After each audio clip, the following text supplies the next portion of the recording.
बिस्मिल्लाहिर्रहमानिर्रहीम। अस्सलाम वालेकुम dear students, I am Muhammad Naveed Ahmed. I will teach you mathematics of grade 10. अल्लाह पाक से दुआ है कि आप तमाम खैरियत से हों। आज इंशाल्लाह हम थ्योरम नंबर 3 9.1 थ्योरम नंबर 3 करेंगे। थ्योरम नंबर 3 स्टार्ट करने से पहले आपसे रिक्वेस्ट है, अगर आपने थ्योरम नंबर 2 नहीं किया, उसका लेक्चर अगर आपने नहीं लिया तो स्क्रीन पर आई बटन में शो हो रहा होगा, तो यहाँ से आप जो है ना थ्योरम नंबर 2 ले सकते हैं। और डिस्क्रिप्शन में मैं इसकी प्लेलिस्ट बना दूँगा, तो आप वहाँ से डिस्क्रिप्शन में जाकर प्लेलिस्ट में तमाम थ्योरम्स को जो है ना आप उसके लेक्चर ले सकते हैं। अब थ्योरम नंबर 3 स्टार्ट करते हैं। Perpendicular from the centre of a circle one a cord bisect it, यानी कि ये हमारे पास थ्योरम नंबर 3 है कि perpendicular from the centre of circle on A cord bisect it, कि जब हम एक सर्कल हमारे पास हो उसके सेंटर से हम एक परपेंडिकुलर ड्रा करें। ठीक, क्या ड्रा करें जी? परपेंडिकुलर। तो आपने ये प्रूव करना है कि वो जो हमारे पास परपेंडिकुलर है, मतलब लाइन सेगमेंट OM है, AB को बाइसेक्ट करता है। ये कैसे प्रूव होगा? अगर हमने ये प्रूव कर दिया कि M जो है AB के मिड पॉइंट में मौजूद है। अब ये हम कैसे प्रूव करेंगे कि ऐसे कि अगर हमने ये प्रूव कर दिया कि AM इक्वल टू BM, अगर हमने ये प्रूव कर दिया तो ये प्रूव हो जाएगा कि M जो है AB का मिड पॉइंट है और OM जो कि हमने सेंटर से ड्रा किया था परपेंडिकुलर, वो AB के को बाइसेक्ट करता है, दो बराबर हिस्सों में डिवाइड करता है। ये प्रूव हो जाएगा। तो थ्योरम नंबर 3 स्टार्ट करने से पहले आप थ्योरम नंबर 2 में हमने क्या पढ़ा था वो रिवीजन कर लेते हैं, क्योंकि ये जो है ना थ्योरम नंबर 3 में यूज़ होगा। कि इसमें ये है, ये दोनों थ्योरम एक दूसरे कन्वर्स हैं। अब यहाँ पर उन्होंने कहा था कि जो हमारे पास हम एक लाइन ड्रा करते हैं सेंटर से, ठीक है, जो बाइसेक्ट करती है कॉर्ड को, किसे? कॉर्ड को बाइसेक्ट करती है कॉर्ड को, तो आपने प्रूव करना है कि वो परपेंडिकुलर है। आपने क्या प्रूव करना जी? परपेंडिकुलर है। अब यहाँ पर इसका इन्वर्स, अब वो कहता है वो परपेंडिकुलर है, लेकिन अब आपने प्रूव करना है कि वो बाइसेक्ट करती है, किसे? कॉर्ड को। अब ये हम इसे सॉल्व करते हैं जी। देखिए जी, ये आपके पास स्टेटमेंट है, ये डायग्राम, ठीक है जी। अब देखिए, सबसे पहले वो कहते हैं कि perpendicular from the centre of a circle. इसे पढ़ने के बाद आप सबसे पहले एक सर्कल बना लेंगे, ठीक है जी, और उसका सेंटर ले लेंगे। A circle on A cord bisect it, आप सेंटर, उसके बाद आप उसका एक कॉर्ड ले लेंगे और सेंटर से परपेंडिकुलर ड्रा करेंगे कॉर्ड के ऊपर। ये चीज़ गिवन है, ठीक है जी। सेंटर बनाएंगे, देखें सेंटर के नाम से आप सेंटर बना लेंगे, ठीक है जी। और क्योंकि आपने सेंटर से ड्रा करनी है, ठीक, परपेंडिकुलर, तो आप एक लाइन और कहाँ पर करनी है? कॉर्ड पर करनी है। ये तीन चीज़ें आपने बना लेनी, सेंटर बना लेना है, कॉर्ड ले लेना है, और उसके बाद आपने परपेंडिकुलर ड्रा करना। ये तीन चीज़ें करनी है, ठीक है जी। अब इसके बाद क्योंकि ये इस पर क्या है जी? परपेंडिकुलर है, तो ये क्या होगा? एंगल 90 के होंगे। अब सबसे पहले आप जो गिवन है वो लिखें जी। आप क्या लिखेंगे कि AB is a chord of a centre,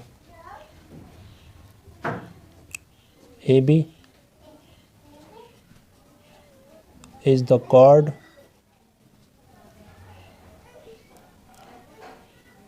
of a circle, ठीक है जी। इस सेंटर का क्या है? जो हमारे पास सर्कल है, ये जो हमारे पास AB है, इसका कॉर्ड है, ठीक है। उसके बाद AB is a chord of a circle with centre O, with centre क्या है जी? O हमारे पास है।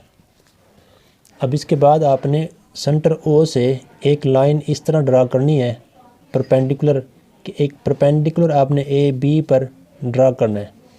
और वो करना कैसे है कि एक लाइन जो आप ओ से ए बी पर ड्रा करेंगे वो परपेंडिकुलर हो। मतलब कहने का ये है कि ओ एम जो हमारे पास हो, ओ एम ये परपेंडिकुलर हो किसके, ए बी के। ठीक है जी, ये दो चीज़ आपने करनी है। नंबर एक, आपने एक लेना कार्ड, सर्कल तो आप बनाएंगे, कार्ड लेंगे। नंबर दो, आपने उस पर ओ से परपेंडिकुलर ड्रा करना है। अब टू प्रूव, हमने प्रूव क्या करना है, हमने प्रूव ये करना है कि एम जो है हमारे पास ए बी का मिड पॉइंट है। ठीक है जी, इसका मतलब क्या होगा कि A M equal to B M. हमने प्रूव करना है जी M is the mid point of A B, M is mid point of chord A B. ठीक है जी, इसका मतलब क्या होगा, अगर ये मिड पॉइंट होगा ए बी का, तो हमने जो प्रूव करना है वो ये प्रूव करना है कि मेजरमेंट ए एम ये इक्वल है मेजरमेंट बी एम के, बी एम के। ये चीज़ हमने क्या करनी है, प्रूव करनी है। अब उसके बाद आपने करनी है कंस्ट्रक्शन। अब देखें कंस्ट्रक्शन हम क्या करेंगे, ओ को ए से और बी से मिला देंगे। अब क्या लिखेंगे, ज्वाइन करेंगे ओ को किस से, विद ए एंड बी, इसे ज्वाइन कर दें। आपने स्केल के साथ ना करना है, मैं ये डायग्राम हाथ से कर रहा हूँ ताकि टाइम हमारा ज़्यादा वेस्ट ना हो। आपने स्केल के साथ इसके मिला देना है। उसके बाद देखिए जी, अब इसे हम प्रूव करते हैं। देखिए सबसे पहले, मैंने पहले भी आपको पहले मसले में बताया कि सबसे पहले हम लेते हैं यहाँ पर गिवन। पहले आप लिख लें इन अ राइट ट्रायंगल, ये है राइट ट्रायंगल। ठीक है जी, तो हम ये लिख देंगे यहाँ पर राइट ट्रायंगल हमारे पास क्या है जी, ओ ए एम या ओ एम ए लिख लें, कोई फ़र्क नहीं है। ठीक है जी, और हमारे पास ट्रायंगल ओ बी एम। ठीक है, अब इसमें हमने बहस करनी है, डिस्कस करनी है। अब सबसे पहले जो गिवन है वो क्या गिवन है, वो ये गिवन है कि ओ एम जो है ना ये परपेंडिकुलर है ए बी पर। परपेंडिकुलर मीन यहाँ जो एंगल क्रिएट होगा वो हमारे पास 90 होगा। तो आप यहाँ लिखेंगे मेजरमेंट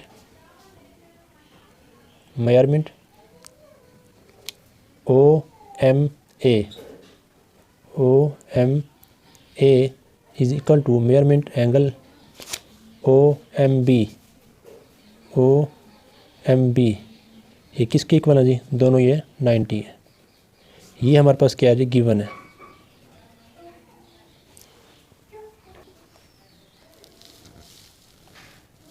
ये गिवन है। गिवन के फ़ौरन बाद जो आपने क्या करना होता है, आपने लेना होता है कॉमन। ठीक है, गिवन के बाद कॉमन के बाद कंस्ट्रक्शन, फिर हम जाते हैं टू प्रूफ की तरफ। ठीक है जी, हम गिवन यानी कि जो मालूम हो, फिर मुश्तरक, फिर अमल, इन तीनों की मदद से हम कहाँ जाते हैं, मतलूब की तरफ, मतलब टू प्रूफ की तरफ। अब यहाँ पर जो कॉमन है वो कॉमन क्या आपके पास जी, ये देखिए इस दोनों ट्रायंगल में जो कॉमन है वो क्या है जी, ओ एम। मतलब इस ट्रायंगल का ओ एम और इस ट्रायंगल का ओ एम, ये दोनों मतलब जो साइड है वो सेम है, कॉमन है। तो आप यहाँ लिखेंगे कि मेजरमेंट हमारे पास जो ओ एम है इक्वल है मेजरमेंट ओ एम। तो यहाँ पर हम क्या लिखेंगे, कॉमन। ठीक है, अब इसके बाद गिवन, कॉमन, कंस्ट्रक्शन। अब कंस्ट्रक्शन में हमने क्या किया, ओ को ए से और ओ को बी से मिलाया, ऐसे ही है ना जी, शाबाश।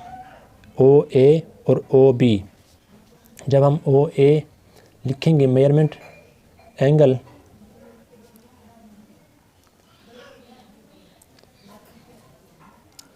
Measurement of side O A O B. अब क्योंकि हमने सेंटर को ए और सेंटर को बी से मिलाया, मतलब ये साइड और ये साइड इक्वल है। वो क्यों? क्योंकि ये हमारे पास जो सर्कल है इसके जो रेडियस हैं, सेम सर्कल, एक ही सर्कल के ऑल रेडियस आर इक्वल। क्योंकि हमारे पास जो सर्कल के तमाम रेडियस होते हैं वो क्या होते हैं जी? इक्वल होते हैं। तो आप यहाँ क्या लिखेंगे? मेजरमेंट, जो हमारे पास ओ ए है,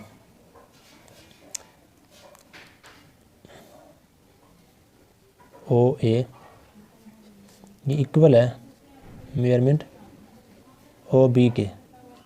इसकी वजह क्या है जी? इसकी वजह ये है कि रेडियाई के रेडियस की जमा है जी, radii of the circle same और सेम क्या होते हैं जी? एक जैसे होते हैं। मतलब एक सर्कल की तमाम रेडियस का मजमुआ क्या होता है जी? लेंथ क्या होती है? इक्वल होती है। तो हम इसलिए हम क्या लिखेंगे? रेडियाई ऑफ ए सर्कल और सेम। अब उसके बाद देखिए जी, हमारे पास अगर यहाँ पर तवज्जो करें आप, ये आपके पास एंगल है, ये आपके पास साइड है और ये भी आपके पास साइड है। ये आपके पास क्या है जी? ये वाला एंगल, ये साइड और ये साइड, ये हमने तीनों साइड, तीन चीज़ें कॉन्ग्रुएंट प्रूव कर दी हैं। जब तीन चीज़ें कॉन्ग्रुएंट प्रूव हो जाएं तो इसका मतलब क्या हुआ? इसका मतलब ये हुआ कि वो दोनों ट्रायंगल कॉन्ग्रुएंट हैं। दोनों ट्रायंगल क्या है जी? कॉन्ग्रुएंट। एक तो ये पोस्टुलेट है और दूसरा ये पोस्टुलेट है। जब आपके पास right triangle, in right triangle में, राइट ट्रायंगल क्योंकि एक एंगल 90 का है तो हम इसे क्या कहेंगे? इन दोनों में एक एंगल जो है वो 90 है, तो हम दोनों को क्या कहेंगे? Right triangle. In right triangle, ठीक है जी, क्या लिखेंगे? इन राइट ट्रायंगल में एक साइड और एक साइड जो कि हमारे पास हाइपोटेन्यूज है, इसे हम क्या कहेंगे जी? हाइपोटेन्यूज। ठीक है जी। ये ओ ए और ओ बी ये क्या हमारे पास? हाइपोटेन्यूज है। ठीक है जी, ट्रायंगल की। अब क्योंकि हमारे पास ये जो है हाइपोटेन्यूज है, इन ट्रायंगल एक साइड और एक हाइपोटेन्यूज इक्वल आ गई हैं, यानी कॉन्ग्रुएंट है। जब ये कॉन्ग्रुएंट हो तो इसका मतलब क्या होगा? इसका मतलब ये होगा कि ट्रायंगल ओ ए एम जो है ये भी कॉन्ग्रुएंट है ट्रायंगल ओ बी एम के। ठीक है जी। अब ये कॉन्ग्रुएंट प्रूव हो गई हैं, ये दोनों ट्रायंगल कॉन्ग्रुएंट प्रूव हो गए हैं। और हम जानते हैं जब भी दो ट्रायंगल कॉन्ग्रुएंट होंगी तो उसके all angles and all sides are also congruent. ठीक है जी। तो उसकी साइड्स एंड एंगल क्या होंगे? कॉन्ग्रुएंट होंगे। लेकिन हमने सिर्फ ए एम और एम बी की बात करनी है। वो क्यों? वो इसलिए क्योंकि हमने इस परपेंडिकुलर को ए बी का नासिफ यानी कि बाइसेक्ट प्रूव करना है। बाइसेक्ट कब प्रूव करेंगे? जब हम एम को इसका मिड पॉइंट प्रूव कर दें। और मिड पॉइंट कब प्रूव होगा? जब ए एम और बी एम इक्वल हो। अब क्योंकि ये दोनों ट्रायंगल कॉन्ग्रुएंट है तो इनकी ये साइड भी आपस में क्या होंगी? कॉन्ग्रुएंट होंगी। अब ये कॉन्ग्रुएंट दोनों ट्रायंगल कॉन्ग्रुएंट प्रूव कैसे होगी? ये इसलिए इन अब यहाँ पर रीज़न लिखेंगे। रीज़न क्या हुई जी? ये कॉन्ग्रुएंट जो प्रूव हुई इसकी रीज़न क्या हुई है? इसकी रीज़न ये हुई कि इन ट्रायंगल ऑफ राइट, यानी राइट ट्रायंगल में हम जो वतर है ना, ये जो वतर है, ये वतर को प्रूव करना है। मतलब वतर वाली जो हाइपोटेन्यूज साइड है, इसका जो हमारे पास पोस्टुलेट था कि हाइपोटेन्यूज और साइड अपने एक ट्रायंगल की दूसरी ट्रायंगल के हाइपोटेन्यूज और साइड के कॉन्ग्रुएंट प्रूव करनी है। अब ये प्रूव कर दी है क्योंकि ये जो साइड है और ये जो हाइपोटेन्यूज है ये दोनों हमने कॉन्ग्रुएंट प्रूव कर दिए हैं। वो ये किए हैं, एक ये आपके पास ये है और दूसरा आपके पास ये है। और ये इसलिए है क्योंकि यहाँ से गिवन में ये राइट प्रूव हो रही है। और दूसरा पोस्टुलेट मैंने आपको ये बताया कि साइड एंगल साइड, तीन चीज़ें ये प्रूव हो गई हैं, तो ये दोनों ट्रायंगल क्या है जी, कॉन्ग्रेंट है। तो हमने कॉन्ग्रेंट ट्रायंगल प्रूव कर दिए हैं, तो ये दोनों साइड्स भी क्या होंगी, कॉन्ग्रेंट होंगी। तो आप यहाँ लिख देंगे कि मेजरमेंट हिंस प्रूव हो गया, क्या प्रूव हो गया, measurement A M is equal to measurement B M, क्योंकि हम जानते हैं कॉरस्पॉन्डिंग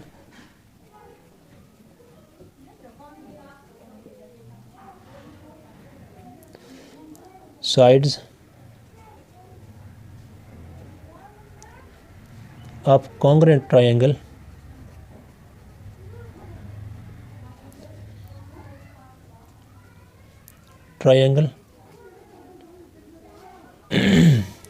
also क्या है जी, कॉन्ग्रेंट इक्वल।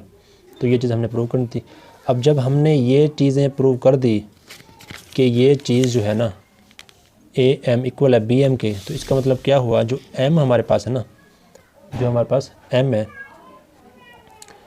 वो हमारे पास क्या है जी, ओ एम बाइसेक्ट करता है, यानी बाइसेक्टर है, bisects the chord A B.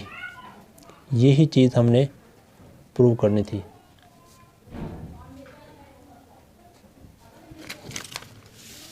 देखें, एक मिनट में यार रिवीन करते हैं। जब ये मिड पॉइंट इसका प्रूफ हो गया कि ए एम बराबर है बी एम के, तो इसका मतलब ये हुआ कि ओ एम बाइसेक्ट करता है ए बी को। ये चीज़ हमने यहाँ पर रिटर्न की कि O M bisects the chord A B. अब रिवीन करते हैं। देखें जी, सबसे पहले अब परपेंडिकुलर, ठीक है जी, एक परपेंडिकुलर आपने ड्रा करना है फ्रॉम द सेंटर, सेंटर से कॉर्ड ए बी पर परपेंडिकुलर ड्रा करें ए बी पर, और ये प्रूव करें कि वो जो है ना बाइसेक्ट करता है ए बी को। ठीक है जी, गिवन में हमारे पास है कि A B is a chord of a centre, A B a chord of a circle. ठीक है जी, then from O drawn are line segment O M in such that कि ओ एम हमारे पास ए बी का perpendicular हो, कि O M A B पर क्या हो, परपेंडिकुलर हो।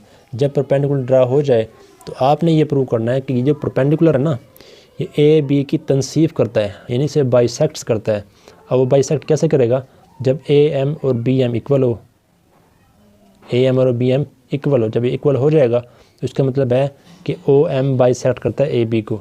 अब टू प्रूव में ये चीज़ आएगी कि M is a mid point of chord A B. ठीक है जी, ये मिड पॉइंट प्रूव करें। और दूसरी चीज़ आपने क्या प्रूव करनी है कि ये इक्वल भी है।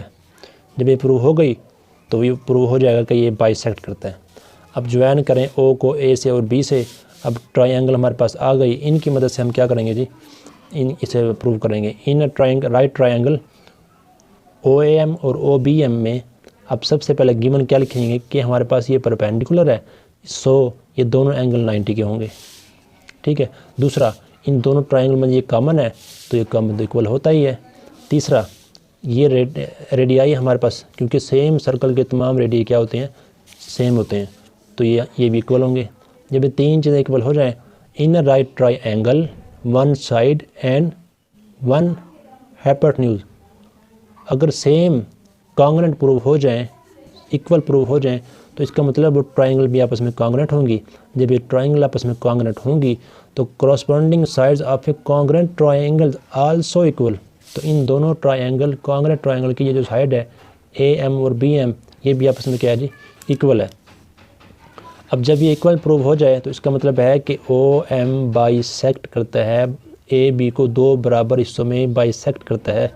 तो यही चीज़ हमने प्रूव करना था कि ये बाइसेक्ट करती, तनसीफ करती है, यानी कि हमारे पास line segment O M bisect करता है द कॉर्ड ए बी को। उम्मीद है आपको ये समझ आ गया होगा।